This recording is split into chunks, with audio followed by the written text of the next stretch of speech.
Suppose करो आपके bag में फ़ोन पड़ा है और आपको पता भी नहीं है. Yes.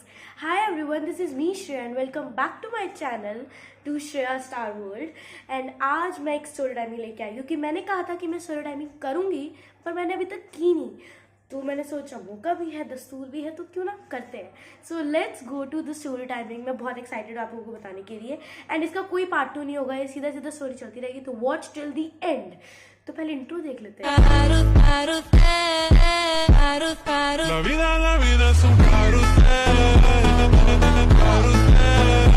तो वेलकम बैक.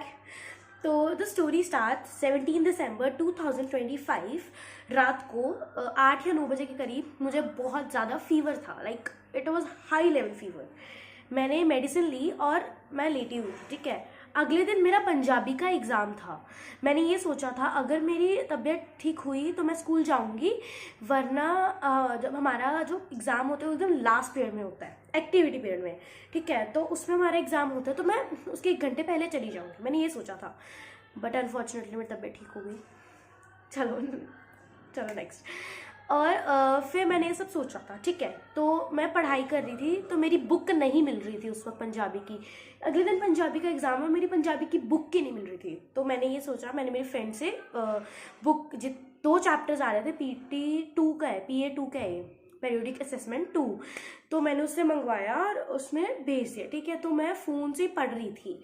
उसके बाद मेरे को थोड़ा सा नींद आ रही थी तो मैंने ना अपनी नोटबुक भी रखी और फ़ोन भी रख दिया. नोटबुक मैंने कैसे रखी, जैसे मेरी बुक है उसके अंदर नोटबुक है और उसके अंदर फ़ोन पड़ा है, ऐसे पड़ी थी. ठीक है, मेरे को ध्यान नहीं था, मैंने रख दिया. मैंने कहा मैं उठा लूँगी, मेरे को नींद आती है, मैं सो गई. फिर जब मम्मा कॉफ़ी देने आए, मैं रात को कॉफ़ी पी के सोती हूँ, कॉफ़ी से नींद जाती है, मेरी आती है, समझ रहे हो. तो मम्मा जब कॉफ़ी लेके आए तो मैंने मम्मा को कहा, मम्मा अगर आपको फ़ोन चाहिए तो ले लो. इसमें ना जैसे इस मेरे वाले फ़ोन में उसमें डिज्नी प्लस हॉटस्टार का सब्सक्रिप्शन है. तो वो मम्मा डिज्नी प्लस हॉटस्टार पे कुछ सीरियल्स देखते हैं. तो मैंने मम्मा को कहा था अगर आपको देखना हो तो देख लेना, वरना फ़ोन में नेट बंद करके रख देना, क्योंकि मेरे को इमोशन था, मेरे को बहुत ज़्यादा नींद आई थी. तो ऐसा ही हुआ. तो मैंने कॉपी के अंदर फ़ोन रख रखा था और मम्मा ने को भी ध्यान नहीं था और मम्मा ने वही बैग में डाल दिया और बैग की चैन बंद. मैं सुबह उठी, लेट उठी थी मैं, तो मेरे को इतना टाइम नहीं था कि मेरा बैग खोल के देख लूँ. ठीक है, जैसा बैग था मैंने बैग सेट भी नहीं किया, चक लिया. फिर मैं स्कूल गई एंड स्कूल में एकदम नॉर्मल बैठी. मैं फर्स्ट बेंच पे बैठी हूँ, इधर वाली रो की 4 रोज है और इधर वाली रो की फर्स्ट बेंच पे बैठी हूँ मैं. और मेरे पीछे ऐसे बच्चे बैठे हैं जो 2 मिनट नहीं लगते मैं आपको कंप्लेंट लगाने में. ठीक है, आराम से मेरा बैग पड़ा है. मुझे डर लग रहा है कि ये स्टोरी मेरी किसी टीचर के पास निकल जाए. मेरी क्लास टीचर के पास गई तो मेरा क्या हाल होगा. चलो डरते नहीं है, कर लेते घंटी, देखी जाएगी. कंटेंट तो मिल गया. कंटेंट की भूखी हूँ मैं. वो टाइम था मैंने एंकरिंग में लिया था, क्रिसमस सेलिब्रेशन के एंकरिंग में. तो पूरा दिन, लिटरली उस दिन पूरा दिन मेरा बैग खुला रहा है. एक बार भी मैंने बैग नहीं बंद किया. और मैं फर्स्ट बेंच बैठी हूँ, कोने में मेरा बैग पड़ा है और मेरी सीट पार्टनर वहीं बैठी है. तो मैं 2-3 पीरियड के लिए बाहर थी एंकरिंग की प्रैक्टिस के लिए. ठीक है, और बैग खुला था. फिर मैं मेरे बाल ही संवारती रह जाऊँगी. फिर क्या हुआ, जैसी छुट्टी हुई, मेरे साथ मेरी एक फ्रेंड है, वो भी जाती है. तो मेरे पापा ने पूछा कि फ़ोन कहाँ है, तूने वो वाला फ़ोन देखा था. मेरे पापा को फ़ोन चाहिए होता, तो पापा अपने साथ लेके जाते हैं और रात को 6-7 बजे मेरे को दे देते हैं वो. तो पूछा फ़ोन कहाँ है, मैंने कहा घर पे ही होगा, और कहाँ होगा. पापा कहते नहीं है. मैंने कहा कंबल में होगा, बेड पे होगा, कहीं भी होगा. And the answer is no. हमने पूरा घर छान मार लिया, हमने कंबल छान मार लिया, हमने बेड के नीचे देख लिया, कहीं भी नहीं है फ़ोन. मैं पूरे रास्ते सोची जा रही हूँ कि कहाँ होगा. और मेरी सबसे बड़ी गलती पता है क्या है, मैं फ़ोन को साइलेंट रखती हूँ, बिकॉज नोटिफिकेशन आते रहते हैं फ़ोन से और उससे मैं डिस्टर्ब हो जाती हूँ. क्योंकि जब मैं पढ़ रही होती हूँ नोटिफिकेशन आ जाता है तो मैं डिस्टर्ब हो जाती हूँ, इसलिए मैं नोटिफिकेशन ही बंद रखती हूँ, मतलब साइलेंट रखती हूँ.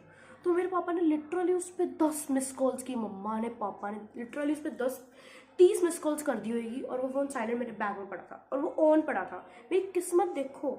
ठीक है, मैं पूरे रास्ते ही सोचती रही, घर जाके देखूंगी मेरे बैग में तो नहीं होगा, मेरे बैग में तो नहीं होगा, फ़ोन कहाँ चला गया. मैंने बैग रखा, पापा कहते बैग चेक कर, मम्मा भी कहती बैग चेक कर. बैग देखो, फ़ोन मेरे बैग में, जिस फ़ोन से मैं रिकॉर्ड कर रही हूँ वो फ़ोन मेरे बैग में पड़ा है. उसमें इंस्टा, ये स्नैपचैट, यूट्यूब, मेरा कंटेंट की वीडियो सब पड़ी है. खुला फ़ोन और उसकी चार्जिंग थी 40%. नोटिफिकेशन आई जा रहे मेरे को पता ही नहीं.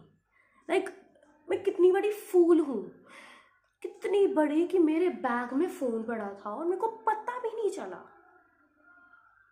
और जब मैंने सोचा था तो सबसे बड़ा एक ही जवाब मेरे मन में निकला, मैं बेवकूफ़ हूँ। यस, मैं बेवकूफ़ हूँ क्योंकि मेरी हरकत ही ऐसी है। Okay, so thanks for watching this video guys. I know ये थोड़ी शॉकिंग थी और आप लोगों को लगा कि मैं मजाक कर रही हूँ, मुझे पता होगा मैं जान के कर रही हूँ, पर मुझे बिल्कुल नहीं पता था। I had zero idea about that कि मेरे बैग में फ़ोन पड़ा है। बच्चों का सपना होता है फ़ोन स्कूल में लेके जाने का, और मेरा सपना पूरा हो गया, तो मेरे को पता ही नहीं था।